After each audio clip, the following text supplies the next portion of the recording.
Hurkacz, for the first time in his career, has lost a final, and Pablo Carreño Busta clinches his first ever Masters 1000 title. So it was game, set and match, PCB.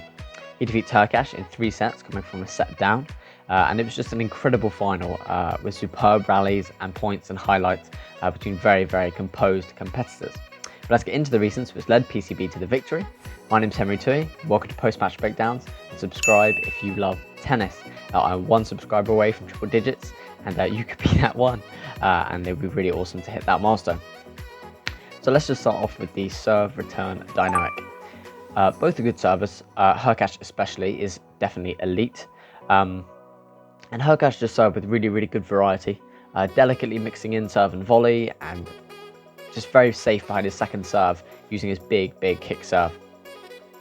Hurkacz was also striking his backhand return very, very cleanly, with a lot of weight of shot, and was doing a lot of damage off of that shot, which Busta tried to avoid. Busta did serve a bit more predictably, but very tactically. He used a lot of body serves in big moments very, very effectively, and generally served to Hurkacz's forehand, where he found a lot of success, and for good reason, which we'll get into shortly. Busta also used a lot of intelligent slice returns as the match progressed, and he really swung freely at Hurkacz's second serves. He was really punishing it, stepping up into the court and just cutting off the angle for the kick serve, taking it early, and was timing it really well in the second and third set in particular. But now let's go on to Hurkacz's forehand. Hurkacz can really struggle with his forehand, and under pressure it can really spray errors. And there was a big likelihood that Busta's style of play could expose this weakness, because Busta plays a very consistent, grinding style of tennis.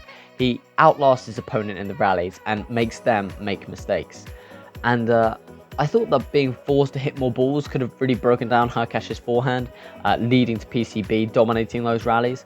But I say could have, because Hurkacz actually really impressed me with his forehand consistency in the first set.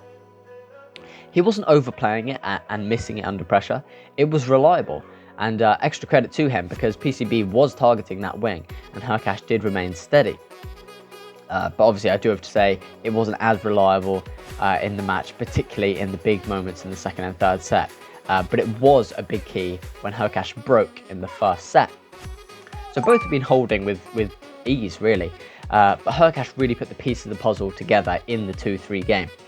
He hit some incredible returns on his backhand and forehand right at the feet of PCB, and within the rallies hit some excellent on the stretch forehand slices. This forced errors from PCB, who for the first set seemed he could hardly miss a ball, and the ones he did miss all came at once in that one game.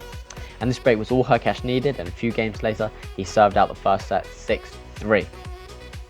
But after a very clean second set with no real hiccups, Hurkacz played a truly terrible love-all game, which swung the whole dynamic in PCB's favour. The forehand that had impressed me so much in the first set just gave its first signs of weakness. He hit 3 forehand unforced errors, 2 into the net and 1 wide to give away the game. It was just a complete donation of his serve. PCB did hit some great returns, but Hurkacz managed to get it back to neutral, and that was when he missed his forehands, which is so frustrating.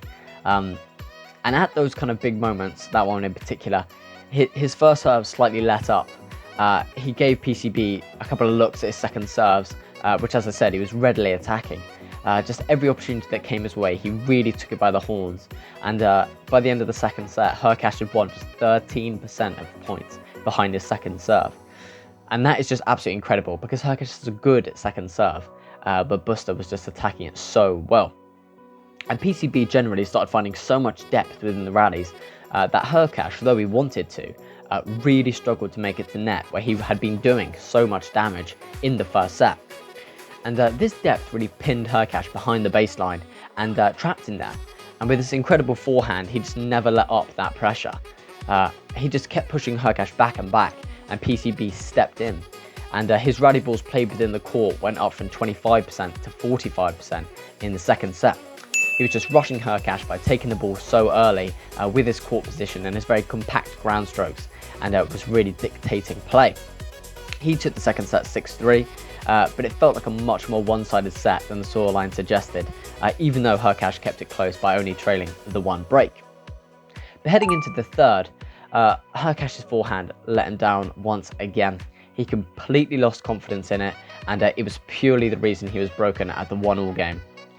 He hit 3 forehand unforced errors, and even though it was a tight game, he had buried himself in a mental hole. At break point, he completely panicked, and the right choice of shot was to drive his forehand, probably cross court, but he went for a fruitless drop shot when PCB was well inside the court and tanked it into the net. He just did not trust his forehand to not miss when he needed it most. But a crazy stat was that by 3-4, Hurkacz had lost just 4 points behind his serve, and they all came in that one game. It was just the forehand letting him down horrendously in that loose game, just like in the second set. It was a mirror image, just the way he was broken both times. And before Hurkacz knew it, he was serving to stay in the match at 3-5 down, and a couple more forehand errors from Hurkacz, but he actually hit 2 lovely winners as well, which is very surprising. But by that point, it was too late, as PCB hit 2 stunning returns to break, and it was game, set, and match. And overall, PCB is a Masters 1000s champion. What a performance from the 31-year-old Spaniard, and what a week he has had, completely annihilating top players like Berrettini and Sinner. And this is by far the biggest victory of his career, and a shining star in a relatively lackluster season for him. He really earned this victory, and he's had an incredible tournament, so full congratulations to him, and all the best for the rest of the season. And now to Hurkacz, who looked devastated after the final.